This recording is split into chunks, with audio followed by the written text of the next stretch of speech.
She was just a cornfield pilot, flying an old crop duster over golden fields. No one knew she once carried a secret call sign, Viper.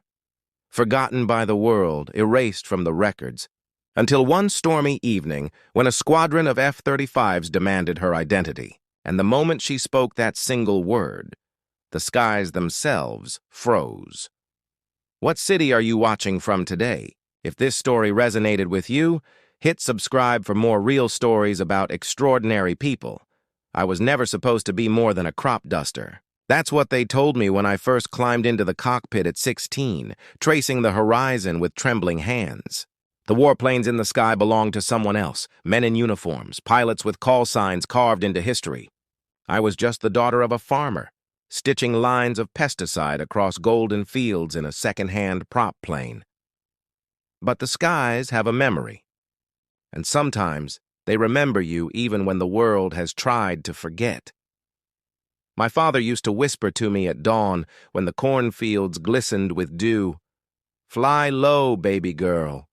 A pilot's wings aren't about glory, they're about carrying life." He died before I could prove him right. A worn-out veteran with medals shoved in a box no one cared to open. I carried that silence into every flight, wearing his old aviator cap, dusting the fields alone. Years passed. The wars got louder overseas, the jets got faster, and the world stopped looking at girls like me. But the sky never stopped calling. One evening, a storm chased me into the air. My small propeller screamed against the wind as the clouds split open with thunder. That's when I saw them, 3 F-35s, slicing the sky like predators. At first, I thought they were just passing through, but then their wings tilted, formation breaking. They were circling me. I felt my stomach knot. I had no military ID, no clearance, no reason to be near them. My radio crackled alive for the first time in years. "Unidentified aircraft, state your call sign." I froze. My hands shook so hard I nearly lost the stick. Nobody had asked me for a call sign in over a decade.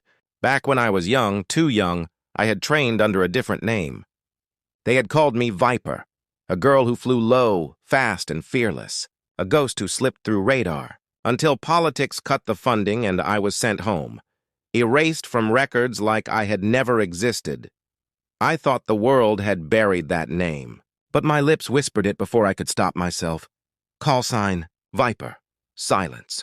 Then, the 3 F-35s peeled back as if lightning had struck them. My radio hissed alive again, this time with a different tone. Not questioning, not commanding, but reverent.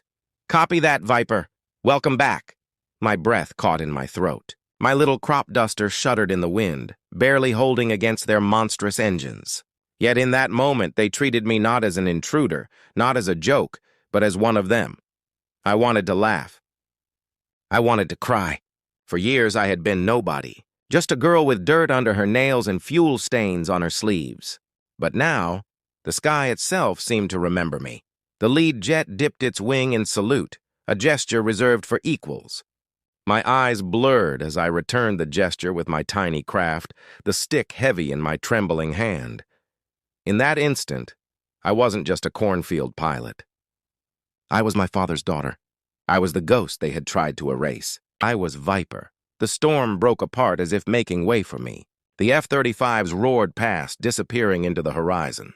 My little plane rattled back toward the farm, heart pounding louder than the propeller. Nobody on the ground would believe what had just happened. They'd only see a girl landing in a field of corn. But I knew the truth. Some call signs never die, and sometimes the sky remembers before the world does.